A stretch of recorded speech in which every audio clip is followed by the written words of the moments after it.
দুর্গাপুর কাণ্ডে গ্রেফতার আরও 2, গণধর্ষণ কাণ্ডে গ্রেফতার বেড়ে 5, গতকাল পুলিশের জালে 3, ধৃতদের 10 দিনের পুলিশ হেফাজত, পুলিশের স্ক্যানারে নির্যাতিতা সহপাঠীও, দুর্গাপুরে ওড়িশার মহিলা কমিশন।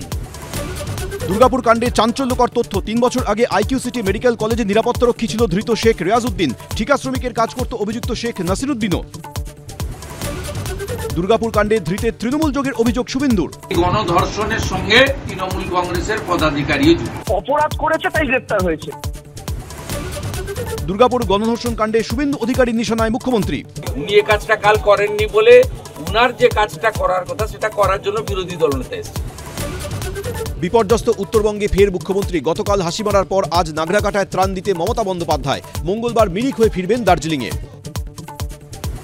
সারদা কাণ্ডে রাজীব কুমারের জামিন মামলায় সুপ্রিম কোর্টে প্রশ্নের মুখে সিবিআই, 6 বছর ধরে মামলা ঝুলে মন্তব্য সুপ্রিম কোর্টের, রাজীব কুমারকে হেনস্থা করছে সিবিআই, পাল্টা সরব ডিজিপির আইনজীবী। দুর্গাপুরে ক্যাম্পাসের অদূরে ওড়িশার কলেজ ছাত্রীকে গণধর্ষণ, গ্রেফতার 5, প্রতিবাদে তোলপাড় রাজনীতি, আজ থেকে অবস্থান বিক্ষোভে বিজেপি, ঘণ্টাখানেক সঙ্গে সুমন, রাত 8টা।